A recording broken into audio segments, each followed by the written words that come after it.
हमने शहर को दी एक नई पहचान, हम हैं सिंघानिया बिल्डकॉन। पीएम मोदी ने वर्चुअली यूपी के बिजनौर की चुनावी रैली को संबोधित किया। पीएम पहले खुद बिजनौर पहुंचने वाले थे, लेकिन खराब मौसम की वजह से उनका कार्यक्रम रद्द हो गया। पीएम मोदी ने वीडियो कॉन्फ्रेंसिंग के जरिए वहां लोगों को संबोधित करते हुए सबसे पहले माफी मांगी।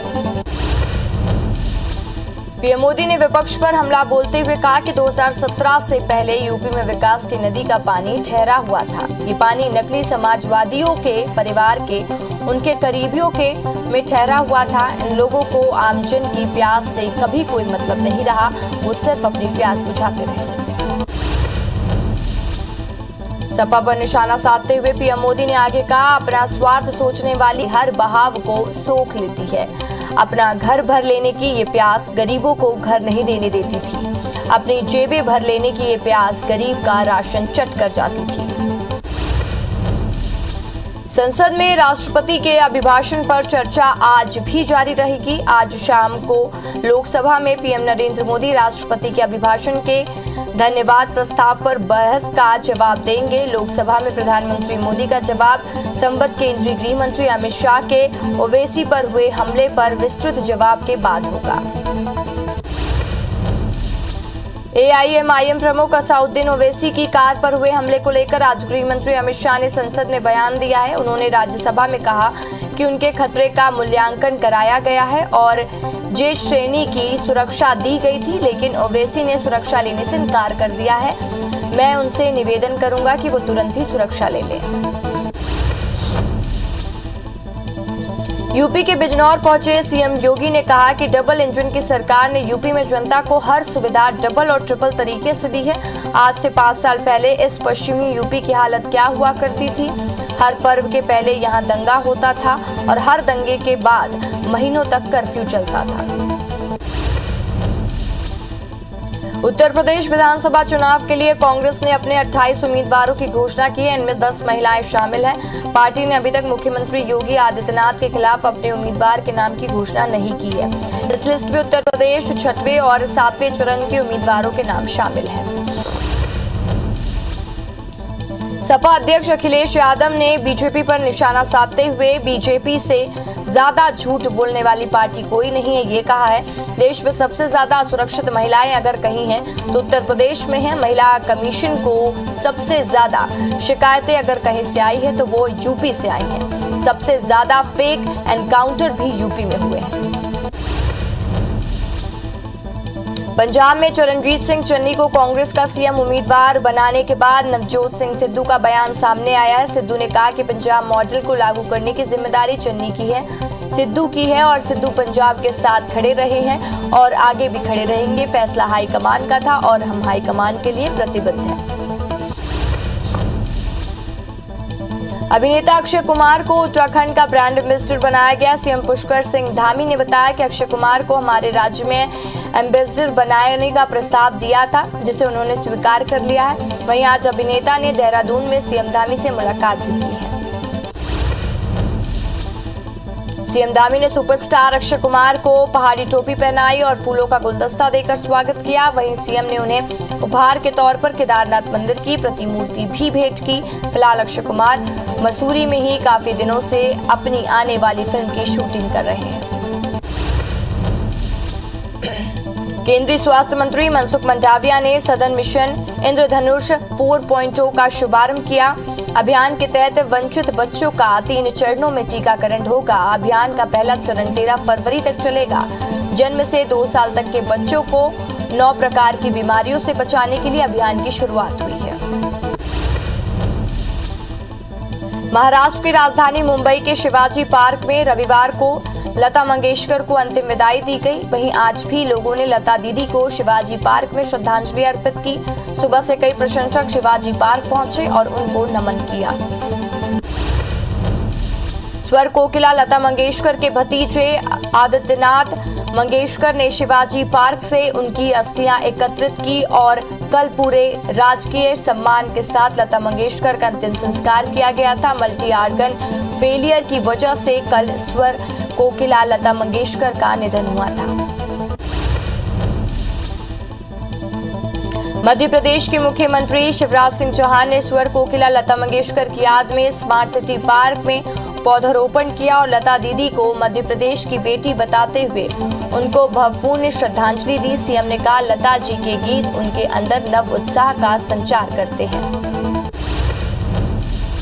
पौधारोपण के बाद मुख्यमंत्री शिवराज सिंह चौहान लता मंगेशकर के स्मृतियों को संजोने के लिए 3 बड़ी घोषणा किए हैं और जिसमें उन्होंने मध्य प्रदेश में एक संगीत महाविद्यालय के साथ ही संग्रहालय बनाने की घोषणा की है। वहीं इंदौर में उनकी प्रतिमा स्थापना की घोषणा की है। साथ ही लता मंगेशकर के जन्मदिन पर मध्य प्रदेश में पुरस्कार देने की भी घोषणा की है। होशंगाबाद के सेठानी घाट में नर्मदा जयंती पर मुख्य समारोह का आयोजन किया जाएगा। कार्यक्रम में सीएम शिवराज भी शामिल होंगे। इस दौरान सीएम जल मंच से मां नर्मदा की आरती और अभिषेक करेंगे। साथ ही सीएम होशंगाबाद के नर्मदापुरम नाम की आधिकारिक घोषणा भी करेंगे। मध्य प्रदेश में शराबबंदी पर पूर्व सीएम उमा भारती ने बयान दिया है। उन्होंने कहा है कि सीएम शिवराज और वीडी शर्मा दोनों संत व्यक्ति हैं, लेकिन उसके बाद भी शराबबंदी की अड़चन आ रही है। साथ ही उमा ने कहा कि मैं अपनी रणनीति 14 फरवरी के बाद बताऊंगी। छत्तीसगढ़ में समर्थन मूल्य पर धान खरीदी का आज आखिरी दिन है। प्रदेश सरकार ने साल 105 लाख मीट्रिक टन धान खरीदी का लक्ष्य रखा है और अब तक 98 लाख मीट्रिक टन धान की खरीदी हो चुकी है। छत्तीसगढ़ में अब तक 24 लाख से अधिक पंजीकृत किसानों में से 21 लाख से अधिक किसान अपना धान बेच चुके हैं। वहीं आखिरी दिन तक 2 लाख से अधिक किसानों से धान खरीदना बाकी है। धान खरीदी के आखिरी जांजगीर चांपा में केंद्रों में किसानों की भीड़ देखने को मिली। जिले में अब तक 90% से अधिक किसानों ने धान की बिक्री की है। वहीं सरकार ने 90 लाख क्विंटल धान खरीदी का लक्ष्य रखा गया था, लेकिन 81 लाख क्विंटल धान की खरीदी की गई। जबलपुर में आज मां नर्मदा को चुनरी चढ़ाई जाएगी। इसके साथ ही नर्मदा प्रकोत्सव का और कई कार्यक्रम आयोजित होंगे। शहर में जगह जगह मां नर्मदा की प्रतिमाएं स्थापित की जाएंगी। साथ ही कार्यक्रमों में कोरोना गाइडलाइन के साथ ही मास्क और सोशल डिस्टेंसिंग का पालन करना अनिवार्य होगा। कोरबा में एमटी रैक के 2 इंजन पटरी से नीचे उतर गए। घटना के बाद कोयला परिवहन 5 घंटे तक प्रभावित रहा। वहीं घटना पर संबंधित अधिकारियों ने जांच के आदेश दिए। हालांकि डी रेल से कोई नुकसान नहीं हुआ है। छत्तीसगढ़ में उच्च शिक्षा विभाग ने विश्वविद्यालय खोलने के आदेश जारी किए हैं। 22 दिन बंद रहने के बाद वापस विश्वविद्यालय खोल दिए गए हैं। बता दें कि 4% से अधिक संक्रमण वाले जिलों में कलेक्टर का आदेश मान्य रहेगा। वहीं ऑनलाइन और ऑफलाइन कक्षाएं जारी रहेंगी। मध्य प्रदेश में कोरोना काल के चलते अटकी भर्ती परीक्षाएं अप्रैल से मई के बीच में हो सकती हैं, जिसके लिए प्रोफेशनल एग्जामिनेशन बोर्ड यानी पीईबी ने तैयारियां शुरू कर दी हैं। अप्रैल मई में करीब 8 पदों पर भर्तियां परीक्षाएं हो सकती हैं, जिसमें स्टेनोग्राफर, डाटा ऑपरेटर, सब इंजीनियर, ग्रामीण उद्यान विकास अधिकारी के दूसरे पद शामिल हैं। अंबिकापुर के मैनपाट में मिट्टी बेहतरीन किस्म का आलू पैदा करती है। यहाँ करीब 500 हेक्टेयर रकबे में आलू का उत्पादन होता है, लेकिन इलाके में आलू मंडी और कोल्ड स्टोरेज नहीं होने से किसान मायूस हैं। किसानों का कहना है कि बिचौलिए और दलाल आलू को कम दाम में लेकर ज्यादा मुनाफा कमा रहे हैं।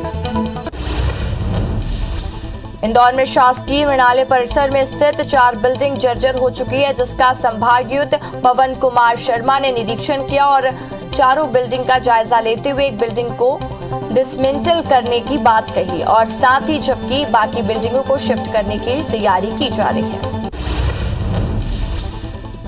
मध्य प्रदेश के नए पुलिस महानिदेशक यानी डीजीपी की नियुक्ति का मामला मुख्यमंत्री सचिवालय में अटका हुआ है। दरअसल डीजीपी विवेक जौहरी 4 मार्च को रिटायर्ड हो रहे हैं और डीजीपी की रेस में सुधीर सक्सेना, पवन जैन और अरविंद कुमार के नाम की चर्चा है। अब देखना होगा कि किस नाम पर मुख्यमंत्री सचिवालय मोहर लगाता है। ग्वालियर में 40 लाख की स्मैक के साथ पकड़े गए तस्कर अनीश खान के चौंकाने वाले खुलासे किए हैं और साथ ही पूछताछ में अनीश खान ने इंदरगंज थाने में 3 पुलिसकर्मियों और हवलदार को हफ्ता देने और उनकी जानकारी में ही पूरा स्मैक का धंधा करने की बात बताई है। जिसके बाद एएसपी ने तीनों पुलिसकर्मियों को सस्पेंड कर विभागीय कार्रवाई के आदेश दे दिए हैं। पेंड्रा में दुर्गा चौक में युवा कांग्रेस ने पूर्व मंत्री राजेश मूणत के दुर्व्यवहार के विरोध में पुतला दहन किया है और जमकर नारेबाजी की है। साथ ही गिरफ्तारी की मांग करते हुए थाने में ज्ञापन भी सौंपा है। धमतरी जिले के अर्जुनी थाना क्षेत्र में एक यात्री बस ने स्कूल जा रही छात्रा को ठोकर मार दी, जिससे नाराज ग्रामीणों ने रायपुर रोड में चक्का जाम किया। घटना की जानकारी मिलते ही एसडीएम और पुलिसकर्मी की टीम मौके पर पहुंचकर मामला शांत कराए। फिलहाल पुलिस बस चालक के खिलाफ केस दर्ज कर कार्रवाई कर रही है। जांजगीर चांपा के नए बस स्टैंड के पास एक अनियंत्रित ट्रक ने बाइक को टक्कर मार दी, जिसमें बाइक सवार 2 युवकों की मौके पर ही मौत हो गई। फिलहाल पुलिस ने आरोपी ट्रक ड्राइवर को गिरफ्तार कर लिया। वहीं मृतकों के परिजन को मुआवजा दिलाने के लिए युवा मोर्चा ने प्रदर्शन किया। कटनी के माधवनगर थाना क्षेत्र में देर रात एक तेज रफ्तार वाहन पेड़ से टकरा गया। हादसे में 2 लोगों की मौत हो गई है, जबकि 3 युवक गंभीर रूप से घायल हुए हैं। घायलों में अस्पताल में भर्ती कराया गया है और साथ ही वहीं पुलिस केस दर्ज कर आगे की जांच में जुट गई है।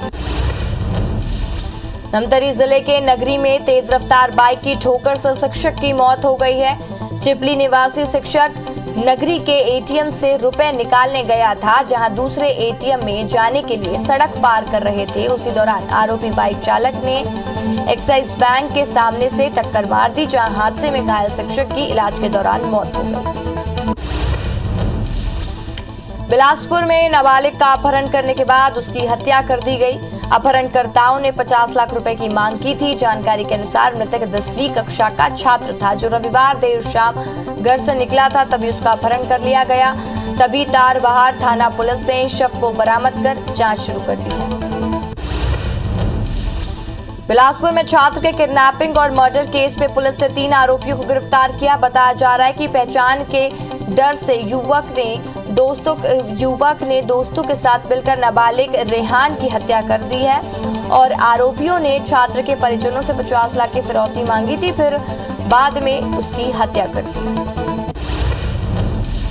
बस्तर के परपा थाना इलाके में मिस्त्री सुखलाल का शव घर से कुछ दूर में मिला है। वहीं परिजनों ने इस मामले में हत्या की आशंका जताई है और आरोप लगाया कि हत्या कहीं और कर घर के नजदीक शव को फेंका गया है। घटना की सूचना पर परपा पुलिस ने मामला दर्ज कर जांच शुरू कर दी है।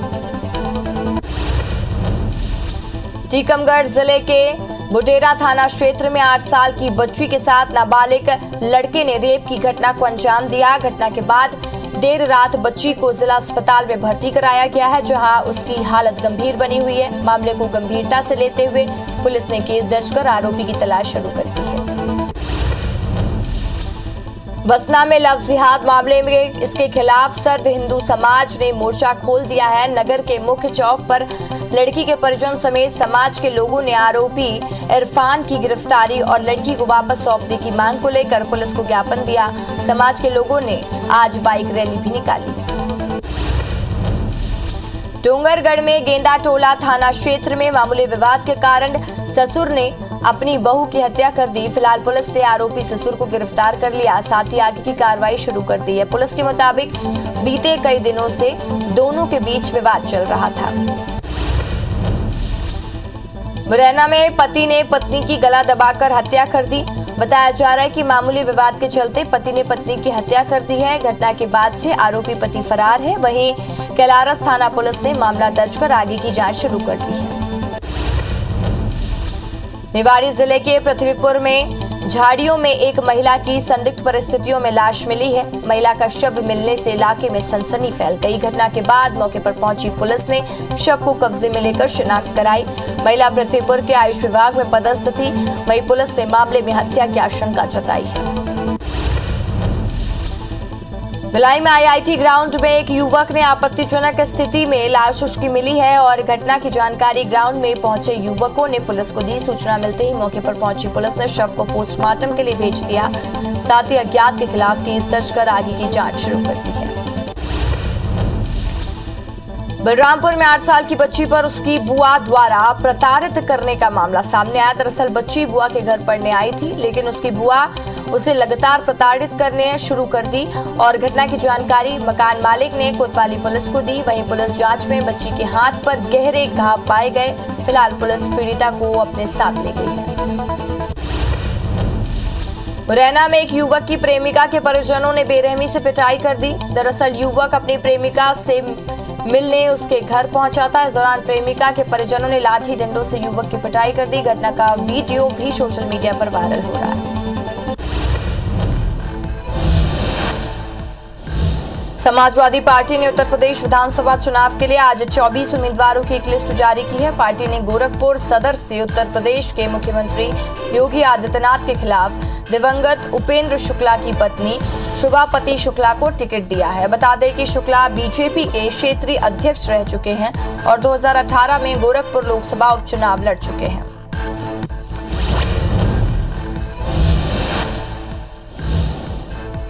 प्रियंका गांधी ने गोवा में चुनावी रैली की और इस दौरान उन्होंने कहा, ये चुनाव न केवल राजनीतिक दलों के लिए बल्कि गोवा के भविष्य के लिए भी बेहद महत्वपूर्ण है। गोवा संसाधनों, प्राकृतिक सौंदर्य, स्किल और युवा जनसंख्या की दृष्टि से समृद्ध है, लेकिन आज यह देश में दूसरी सबसे ज्यादा यहाँ पर बेरोजगारी है।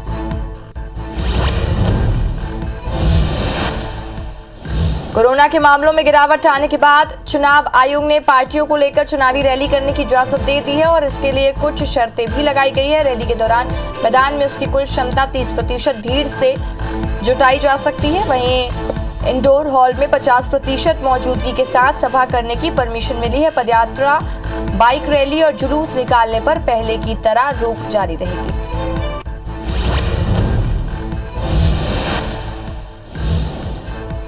अरुणाचल प्रदेश में एक बड़ी खबर सामने आई है। बताया जा रहा है कि यहां हुए हिमस्खलन में सेना के करीब 7 जवान फंस गए हैं और सेना को इसकी जानकारी मिलते ही रेस्क्यू ऑपरेशन शुरू कर दिया गया। जवानों को ढूंढने की कोशिश की जा रही है।